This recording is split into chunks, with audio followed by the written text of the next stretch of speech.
Good evening, visitors. Welcome to the Australian War Memorial's last post ceremony. My name is Troy Clayton, and joining us today from the Royal Australian Navy is Commodore Scott Lockie. We warmly welcome the family of Gunner Edwin Henry Stanhope Sautelle, whose story will be told shortly. We are honoured to acknowledge General Bjorn Bisserup, Chief of Defence Force Denmark, and Air Chief Marshal Mark Binskin, Chief of Defence Force Australia, and the accompanying delegation. We also welcome delegates from the United States Navy Information Operations Command. We welcome the veterans who have served, those that are still serving, and the families that support them.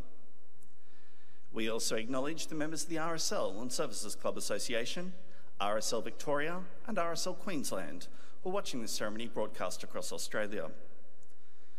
During the ceremony, wreaths will be laid at the base of the Pool of Reflection by family, visitors to the memorial, and students on behalf of the Sacred Heart Primary School from Newport, Victoria. Australia's Federation Guard is the tri-service ceremonial unit of the Australian Defence Force. They provide a ceremonial presence at civil and military events and during visits to Australia by foreign dignitaries. The Guard will now dismount the catapult party from the tomb of the unknown Australian soldier.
Please stand and join in singing the national anthem.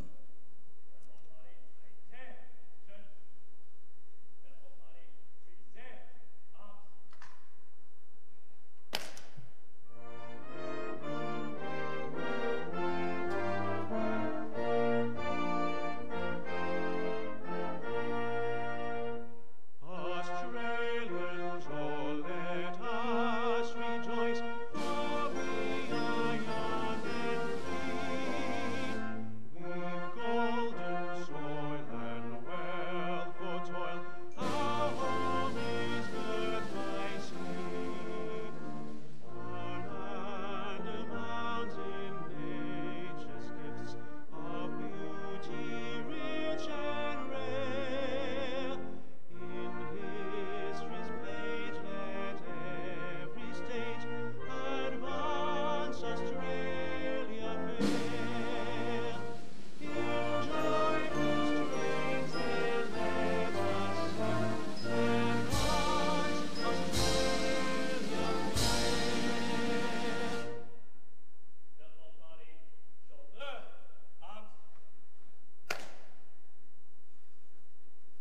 If you're able, please be seated.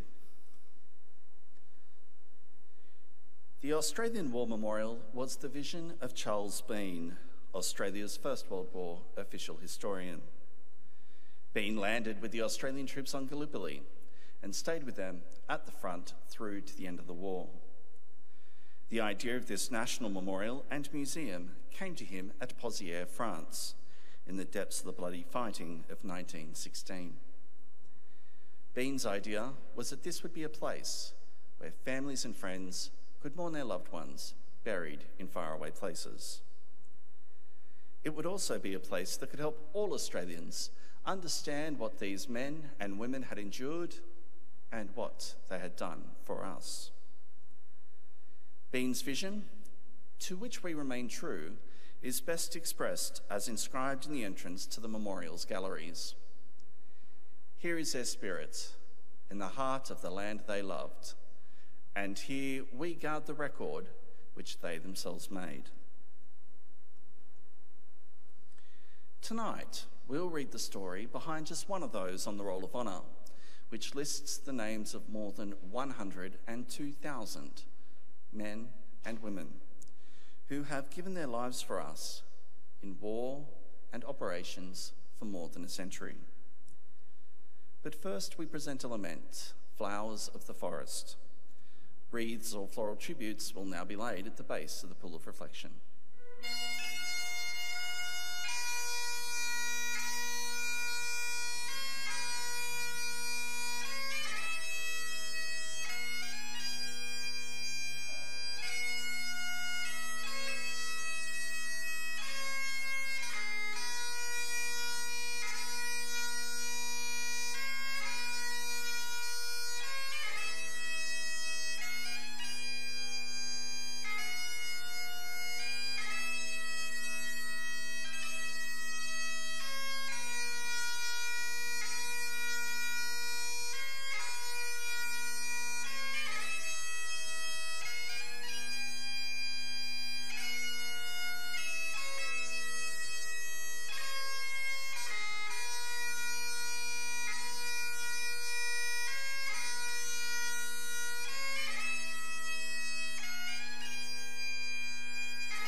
Today we remember and pay tribute to Gunner Edwin Henry Stanhope Sautelle.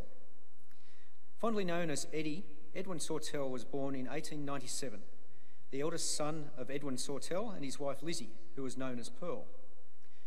Born in Watsons Bay, he grew up in the Vaucluse area of Sydney, where his father was a prominent figure, serving on the municipal council for many years and with a number of terms as mayor. The young Edwin Sawtelle attended the Sydney Church of England Grammar School on the North Shore and went on to an apprenticeship with his uncle, who was a dentist. He served in the senior cadets and was a member of the local Field Artillery Brigade. 18-year-old Sawtelle enlisted in the Australian Imperial Force in September 1915. He was posted to the Field Artillery and, after a period of training, left Australia for active service overseas in November of 1915. Gunner Sawtelle was first sent to Egypt, where he continued training and was posted to the 4th Field Artillery Brigade. From there he was sent to France, arriving in March 1916. Apart from a short period of time in hospital with a fever, Sawtelle remained with the 4th Field Artillery Brigade in the field for more than a year.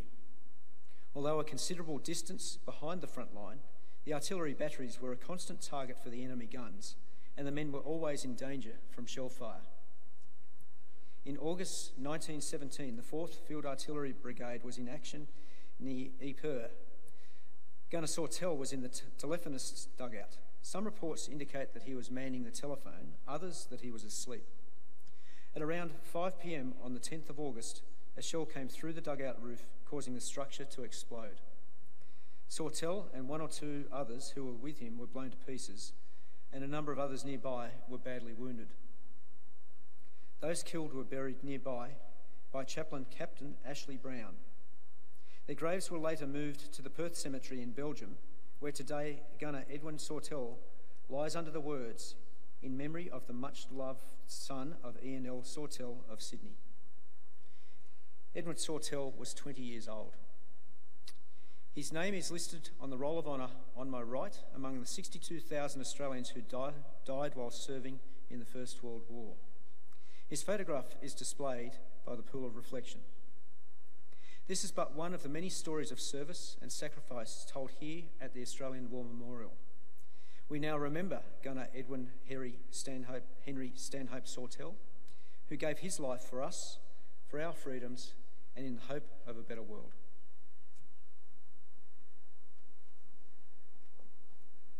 Please stand for the reading of the Ode and the sounding of the last post.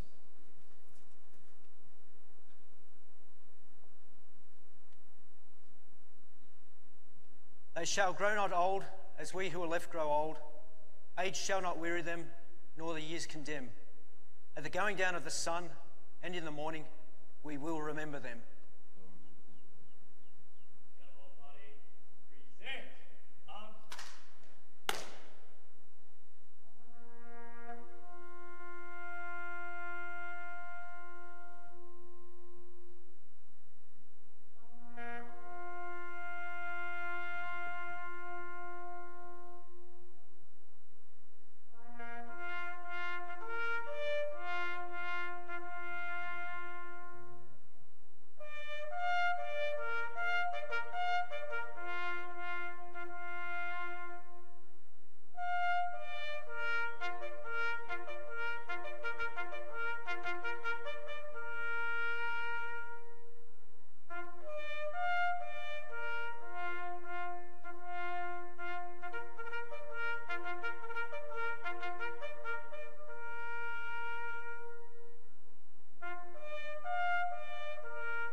Lest we forget.